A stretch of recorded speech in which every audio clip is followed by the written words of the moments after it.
Hi hello welcome to జాటివి. అమరావతిలో ఏం జరుగుతుందో ప్రపంచానికి తెలియకుండా ఎందుకు దాస్తున్నారు? రాజధాని ముసుగులో వేల కోట్ల రూపాయలు అప్పులు చంద్రబాబు చేస్తున్నాడు. ఇప్పటికే పనుల స్థితి ఏంటో బయటికి చెప్పటం లేదు.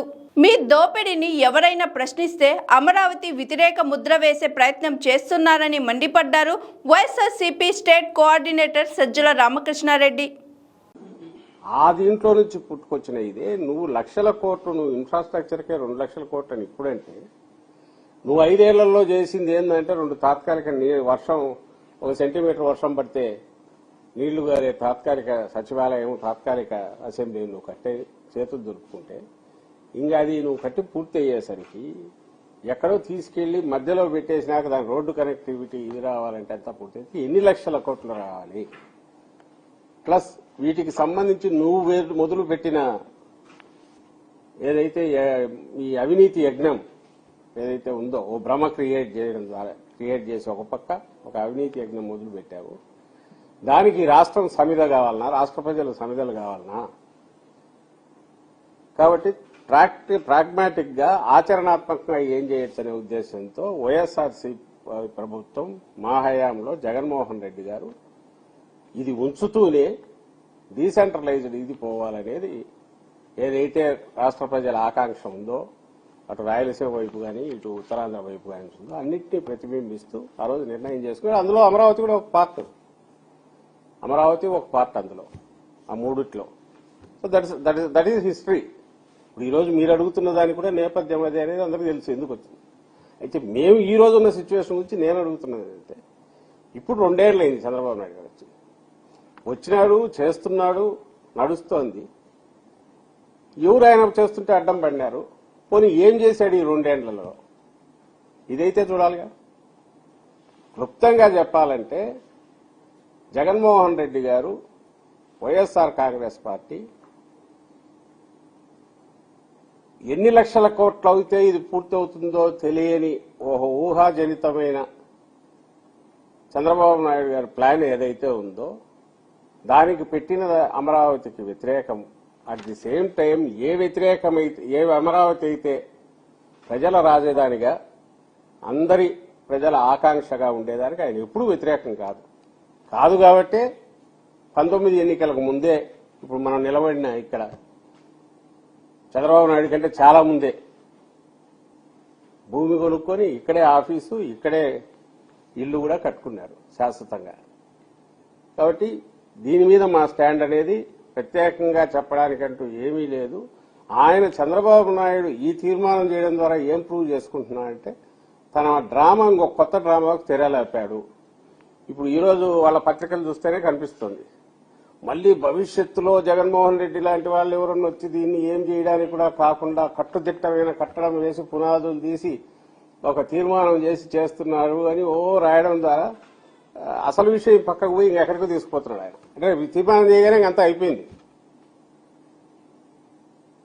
నిజంగా నీవు తీర్మానం చేయాలనుకుంటే నువ్వు కౌన్సిల్ కూడా పిలవాలా, అందరినీ పిలిచేయాలా, అన్ని చోట్ల డిస్కషన్ జరగాల.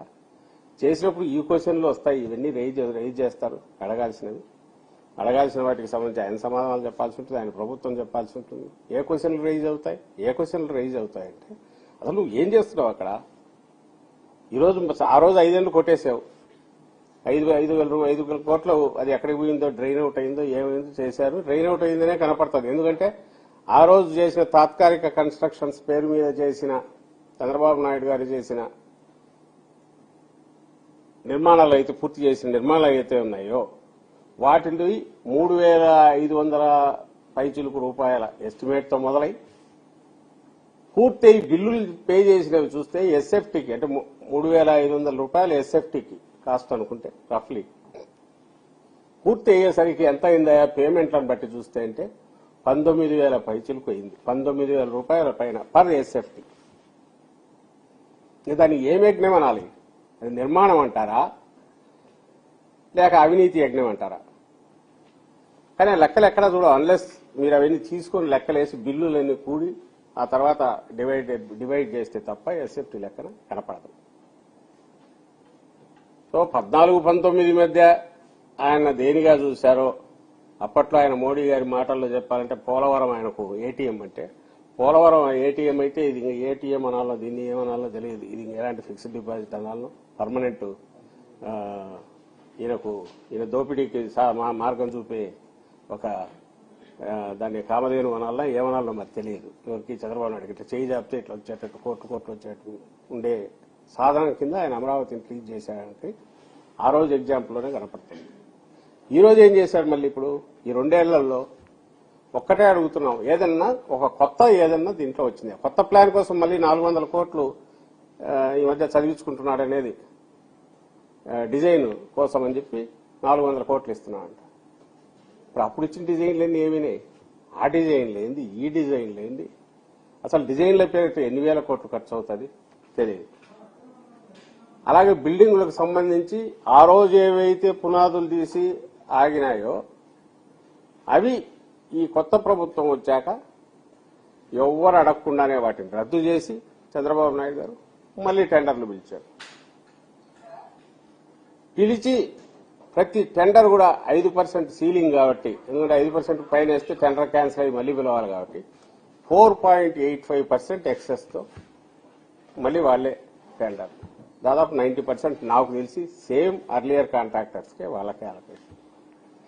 ఈసారి యావరేజ్ రేట్ ఎంత ఎస్ఎఫ్టీకి వీళ్ళ దీని ప్రకారం 11,000 12,000 ఎంతో పడుతుంది. ఇంకా ఊహించుకోండి, ప్రజలే ఊహించుకోవాలా. ఆ రోజు 3,500 రూపాయలు ఎంతో ఎస్ఎఫ్టీ ఉన్నది 19,000కు ఫైనల్ అయ్యేసరికి పే చేసింటే అంటే 400%, 450%, 500% నాకు తెలియదు, లెక్కలు వేసుకోవాలి. మరి ఇప్పుడు ఈరోజు 11,000 12,000 ఆవరేజ్ దాని మీద వేస్తున్న ఎస్ఎఫ్టీ కాస్ట్ పూర్తి అంటూ అయితే అంటే ఎవరో ఆపుతారని కాదు, జగన్మోహన్ రెడ్డి గారు ఎవరో ఆపుతారు కదా, అసలు ఈయనకు పూర్తి చేయాలనే ఉద్దేశం ఉంటే కదా.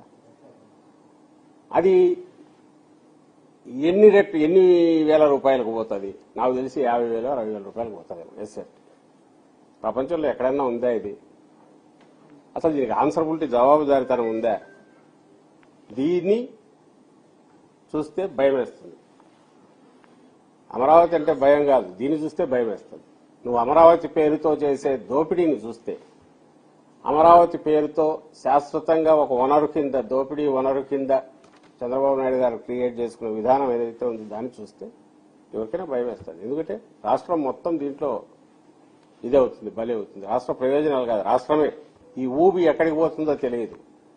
అక్కడ పునాదులు ఎట్లయితే ఎన్ని వందల మీటర్లు పోయి పైల్ ఫౌండేషన్ వేస్తే తప్ప నిలబడదో, ఈ అవినీతి ఊబి అనేది చంద్రబాబు నాయుడు గారు క్రియేట్ చేసింది ఎంతవరకు పోతుందో తెలియదు. దీనికి సంబంధించి ఏమైనా ఒక్క డీటెయిల్ బయటకు వస్తుందా?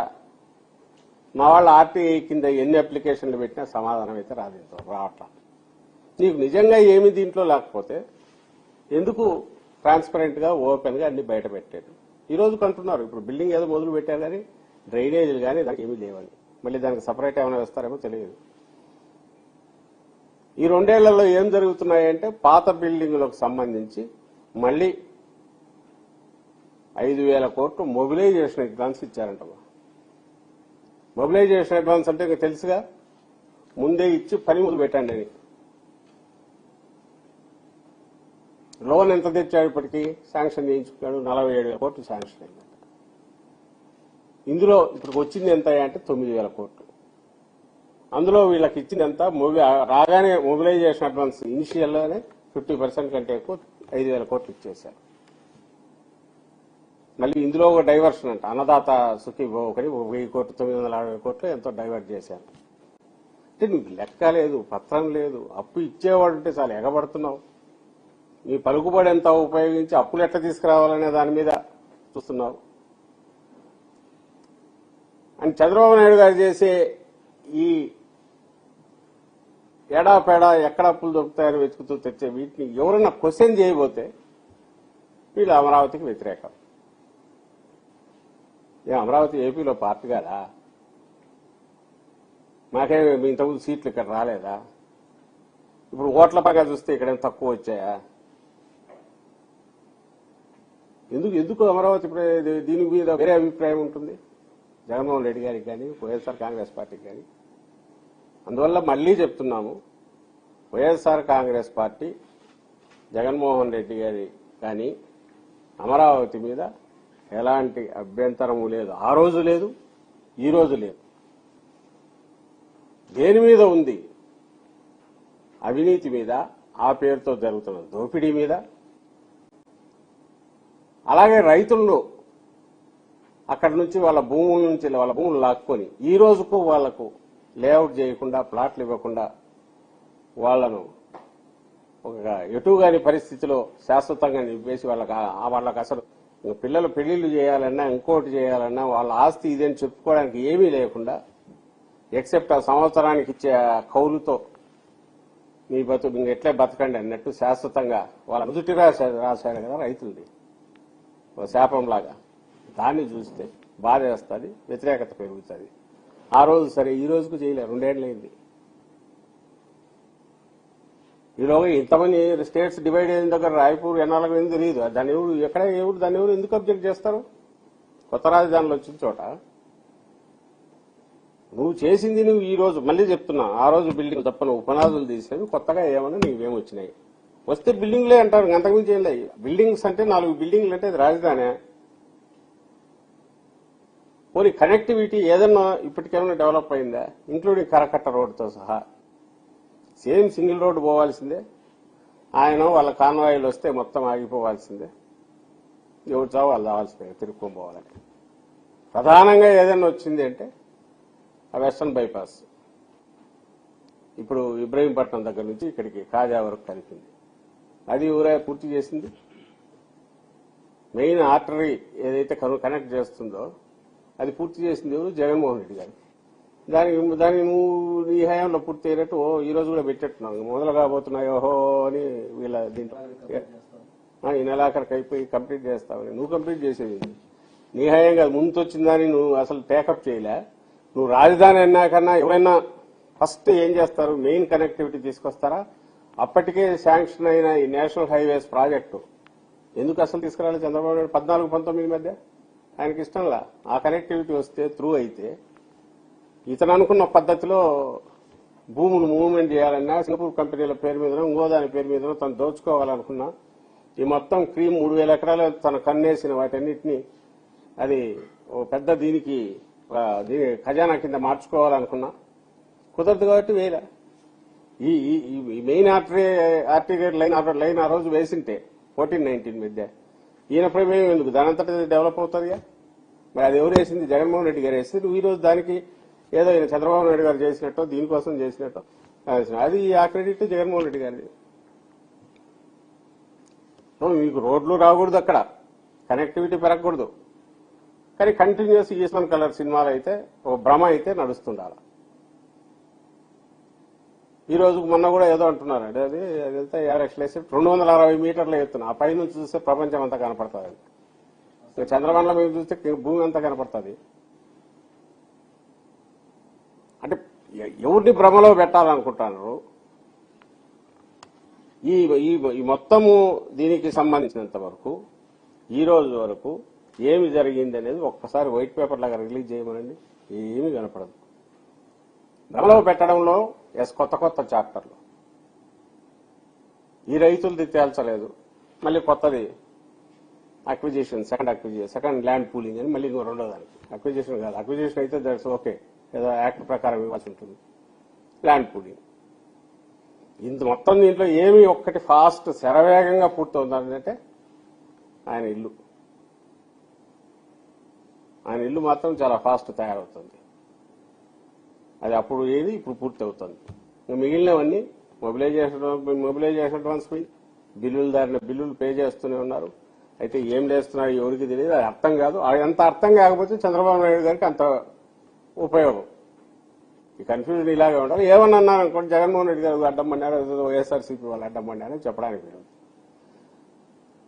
దాన్ని నా సకల శక్తులు ఉపయోగించి ఇదిగో నేను ఈ తీర్మానం ద్వారా ఈరోజు ఇచ్చేసాను, ఇంకా శాశ్వతంగా మీరు ఇదిగా ఉండవచ్చు అనేది ఎవరికి వాళ్ళకి చెప్పడానికి, భ్రమలో పెట్టడానికి.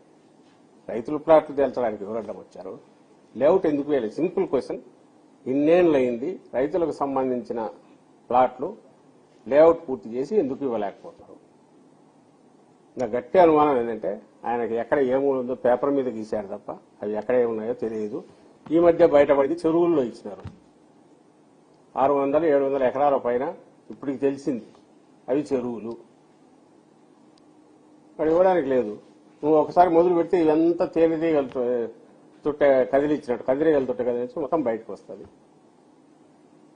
రెండవది, దానికి సంబంధించిన మొదలు పెడితే వచ్చే లిటిగేషన్లో ఇవన్నీ వస్తాయి కాబట్టి దాన్ని క్రమంలోనే పెట్టాలా. సో కౌలు ఇచ్చి అది నడపాలా. వాళ్ళు ఇది ఎవరన్నా దీన్ని క్వశ్చన్ చేస్తే ఇది మీ నోటికాడికి కొడతారని మళ్ళీ ఇటు తిరిగి మమ్మల్ని అనాలా. సో ఆయన ఏ తర్వాత ఈ తీర్మానం అన్నా రేపు 6 నెలలకు ఒకటి చేసినా, సంవత్సరానికి ఒకటి చేసినా ఓ బూచిని చూపించి ఈ పక్క దోచుకుంటూనే పోతాడు. తనకు కావాల్సిన కాంట్రాక్టులు 3-4 పెట్టుకున్నాడు. వీటికి సంబంధించిన మీకు బాగా గుర్తుంటుంది.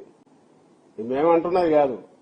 ఇన్కమ్ ట్యాక్స్ నోటీస్ వచ్చింది ఆయనకు 2,000 కోట్ల పైన దీనికి ఇదే అని ఆయన పిఏకు నోటీస్ వచ్చి ఆయన పిఏను పార్టీని చేస్తూ ఆయన పిఏ ద్వారా పెండ్యాల శ్రీనివాస్ అనేవారి ద్వారా ఇంకోరు ఇప్పుడు యాక్టివ్గా ఉన్న కిలార్ రాజేష్ అనేవారి ద్వారా ఆ వ్యక్తి ద్వారా ఈ ఇద్దరి ద్వారా చంద్రబాబు నాయుడుకు ఈ కంపెనీలు ఎవరైతే ఇక్కడ యాక్టివ్గా అమరావతి ఏరియాలో ఉన్నారో వాళ్ళ నుంచి కిక్ బ్యాక్స్ ఈ నుంచి దీంట్లో నుంచి కమిషన్ రూపంలో వెళ్లాయి. కన్స్ట్రక్షన్ సంబంధించి జగన్మోహన్ రెడ్డి గారి ప్రభుత్వం కాదు, అప్పుడున్న ప్రభుత్వం కాదు, ఇన్కమ్ ట్యాక్స్ డిపార్ట్మెంట్ నుంచి వచ్చాయి. సరే దాని అది మధ్యలో ఇప్పుడు ఆయన దాంట్లో పార్ట్ కదా చంద్రబాబు నాయుడు గారు, ఎన్డీఏలో పార్ట్. మరి ఏం మేనేజ్ చేస్తున్నారో తెలియదు. కానీ యాక్చువల్ అయితే నాకు తెలిసి 24 మార్చికే 2024 మార్చికే అది ఫైనల్ డేట్ ఉంది. అప్పటికే దాని మీద రావాల్సిందే, తర్వాత అక్కడ ఆగిపోయింది. ఎందుకంటే అప్పుడు వీళ్ళ పొత్తు కుదిరింది. సో ఇప్పుడు ఏవైతే ఈయన కన్స్ట్రక్షన్ టేకప్ చేశారో వాటిలో అడ్డంగా మింగేశాడు, దాని నుంచి కమిషన్ల రూపంలో దండుకున్నాడు అని ఆ రోజే సెంట్రల్ గవర్నమెంట్ కు సంబంధించిన ఇన్కమ్ ట్యాక్స్ డిపార్ట్మెంట్ నోటీస్ కూడా ఉంది. మనకు చూస్తే ఫిగర్స్ చూస్తే గుండె ఎదిరేట్టు ఇక్కడ తెలిసిపోతుంది. రైతుల పరిస్థితి చూస్తే ఇంకా 10 ఏళ్లైనా తెగేటట్లు లేదనేది వాళ్ళకి అర్థమవుతుంది, అందరికి అర్థమవుతుంది. ఎందుకంటే ఎక్కడ మొదలు పెట్టినా ప్రాబ్లం మరింత పెద్దదవుతుంది. అడ్డంగా ఆ రోజు ముందు వచ్చినట్టు లాగాలని చెప్పి చూశాడు. ఆ తర్వాత వాళ్ళకి ఎట్ట చేయాలనేది ఆయనకు అర్థం కాలేదు, లేక అర్థమైనా దాని మీద పెట్టడం అనవసరం అనుకున్నాడు. తనకేం వచ్చేది లేదనుకున్నాడు, తెలియదు. దీన్ని మళ్ళీ సెల్ఫ్ ఫైనాన్స్ సిటీ అంటారు. ఎట్లా సెల్ఫ్ ఫైనాన్స్ సిటీ చేస్తాడో ఆయన ఎక్స్ప్లెయిన్ చేయాలి. ఏ రకంగా చేస్తాడు అంటే 1,00,000 కోట్ల అప్పు అయితే డివైడెడ్ బై ఎకరా ఇంత రేటు ఉంటుంది, అందుకోసం ఇట్లా వస్తుంది అనొచ్చు. మరి ఆ రేటుకి అక్కడ ఉందా? ఉంటే నువ్వు 7,500 రూపాయలకి ఎట్టకొన్నావు గజం. 7,500 రూపాయలకి గజం కొన్నాడంటే తన కోడల పేరు మీద పెట్టింది చంద్రబాబు నాయుడు గారు 4 కోట్లు ఎంతో పడుతుంది ఎకరం. మరి 8,000 ఎకరాలు ఇంటూ 4 కోట్లు వేస్తే ఎంత వస్తుంది? అంతకుమించి నువ్వు అమ్మడానికి అయితే లేవు కదా. లేదు నువ్వు ఓ పక్క ఏమంటావు 60,000 రూపాయలు గజం పోతుంది అంటావు. మరి 60,000 అయితే నీకు 7,500కి ఎందుకు ఇచ్చారు? రేపు వచ్చినా గవర్నమెంట్ రేటే కదా వచ్చేది, గవర్నమెంట్కి వచ్చేది. ఈ క్వశ్చన్లు వస్తాయి. వీటి జోలికి ఎవరు పోవడం ఆయనకి ఇష్టం ఉండదు. పోతే మొత్తం బయటకు వస్తుంది. అలాంటప్పుడు ఏం రెచ్చగొడతారు? మిగిలిన వాటినే లోకల్ సెంటిమెంట్, ఇది ఇట్లాంటివి రెచ్చగొట్టి చూడు వీళ్ళు వ్యతిరేకం, జగన్మోహన్ రెడ్డి గారి వ్యతిరేకం, వైఎస్ఆర్సీపీ వ్యతిరేకం అనేది ఏదో ఒక రకంగా తప్పుడు ఇది తీసుకోవడం చేయాలని చూస్తారు. కాబట్టి మాకు సంబంధించినంత వరకు మళ్ళీ క్లారిటీ ఉంది. ఈ రోజు ఈ డ్రామా కూడా కేవలం డైవర్ట్ చేయడానికి ఆయన్ను ఏదో క్రియేట్ అవుతుంది. ఒక పెద్ద అడ్డంకి అధిగమించిన చంద్రబాబు నాయుడు గారు అని రేపు వేసుకుంటారు. ఇంకా శాశ్వతంగా మనకు ఇదే రాజధాని అని మళ్ళీ ఒక సెలబ్రేషన్ పెట్టుకుంటారు. తద్వారా ఒక పెద్ద భ్రమ క్రియేట్ చేస్తారు మళ్ళీ. So that's what we feel. And మేము ముందు నుంచి చెప్తున్నది, జగన్మోహన్ రెడ్డి గారు అంతకుముందు చెప్పింది, మళ్ళీ ఇప్పుడు చెప్తున్నది కూడా పార్టీకి సంబంధించి కానీ మా లీడర్ స్టాండ్కి సంబంధించి మాత్రం దాంట్లో కన్సిస్టెన్సీ ఉంది. అండ్ ఆయన దాంట్లో కూడా కన్సిస్టెన్సీ ఉంది లేదని చెప్పండి. చంద్రబాబు నాయుడు గారు దాంట్లో ఏం కన్సిస్టెన్సీ అంటే అమరావతి అనేది ఏ రూపం తీసుకోకూడదు, అది ఆర్గానిక్ గా అంటే అన్ని వర్గాల ప్రజలు నివసించే ప్రజా రాజధాని లాగా అయితే ఉండనవసరంలా. వస్తే బిల్డింగులు రాని, ఎన్ని బిల్డింగులు వస్తే అంత కమిషన్లు వస్తే వాటితో నడుస్తూ ఉంటుంది పని. షేప్ తీసుకుంటే స్కై లైన్ మారితే చూపిస్తాడు 3 టవర్లు ఉన్నాయి కదా అని. అట్లా టవర్లు మనం గుంటూరు రోడ్లో పోతే కనపడతాయి నాగార్జున యూనివర్సిటీ పక్కన. దాంతో అమరావతి రియాలిటీ కాదు, ఇది అందరూ గుర్తించాలి. అసెంబ్లీని 250 మీటర్ల ఎత్తులో కట్టబోతున్నాం సార్. అంటే ఏకట్టు ఆ స్థాయి బిల్డింగ్ ఆంధ్రప్రదేశ్ అవసరం ఎలాంటి ఆర్థిక పరిస్థితి ఉన్నాయి? అసెంబ్లీనా నాకు తెలిసి సెక్రటేరియట్ ఏమో. Assembly assembly 200 hi this is Swathi. Like చేయండి, షేర్ చేయండి, కమెంట్ చేయండి అండ్ సబ్స్క్రైబ్ చేయండి GRT.